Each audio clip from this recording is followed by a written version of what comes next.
Karen stole my boat for a lake party, but it was a Coast Guard patrol vessel. You'd think the Coast Guard emblem on the side of the boat would have been enough. You'd think the government-grade navigation gear, the encrypted radio, or the clearly labeled U.S. Coast Guard placard bolted to the helm would have stopped her. But no, Karen Lockridge wanted a leisure cruise, and she took my patrol boat to get it. My name's Reggie Dawson. I'm retired from active Coast Guard service, 25 years patrolling the Atlantic and Gulf coasts, and I now run a small marina and security outfit on Lake Wyman, a blue gem tucked between the forests and foothills of western Tennessee. I live above the docks in a converted boathouse, and most days I help folks launch, fish, and get their gear prepped. Pretty simple life, until Karen moved in. Karen Lockridge bought the biggest house on the lake and immediately declared herself interim chairwoman of the Wyman Lake HOA, which was funny because no one remembered voting for her and no HOA legally existed. Didn't stop her from printing her own community codes, issuing dock citations, and sending strongly worded letters to homeowners who dared keep kayaks visible from the road. She hated unauthorized marine traffic. She hated my security patrol boat moored out front. She especially hated that I didn't ask her permission for anything. One Friday morning, I went up the hill to fix a busted breaker box on cabin 12. Was gone 20 minutes, tops. Came back, the dock was empty. My USEG Sentinel-class patrol boat, a decommissioned vessel I'd restored for private lake patrol, and security was gone. My stomach sank. Then I saw the flip-flop, neon pink, still damp, right where the mooring line had been. I checked the camera feed. There she was, Karen, in sunglasses, a wide-brimmed hat, and a floral romper, climbing into my boat with a tote bag and 3 of her friends. At first, I thought, this can't be real. Then she fired up the engines. By the time I hopped in the skiff to follow, she was a quarter-mile out blaring music, holding up a white wine spritzer, waving like she was royalty. It wasn't a mistake. It was a joyride. I radioed the Coast Guard regional station. Lima 8, this is Dawson. I've got unauthorized use of federal property. Civilians taking control of patrol boat Delta 97. Responding code 2. Copy that. Dawson, dispatching unit. 10 minutes later, the Coast Guard boat rolled up. They weren't happy.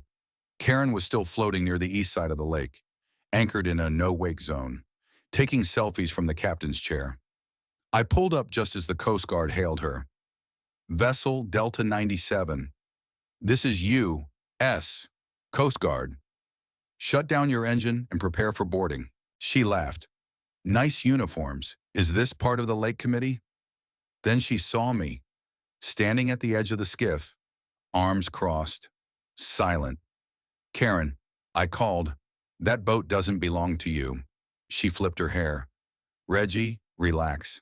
I'm borrowing it for HOA lake inspection. It's federal property. You just committed a felony. She froze. The officer repeated, kill the engine. Now. Karen was detained immediately. Her friends were escorted off the boat confused, wine drunk, and suddenly very quiet. The boat was searched and secured. My encrypted radio panel was tampered with. Navigation logs reset. Someone tried to sync a Bluetooth speaker to the shipboard comms. At the marina, the Coast Guard and Sheriff's Office conducted a joint investigation. Turns out, Karen had drafted an executive lake patrol plan, naming herself Community Commander of Marine Compliance. She created fraudulent credentials and passed them off as temporary federal delegation. She claimed the boat was gifted to the HOA. She even printed her own permit using a bootleg government seal.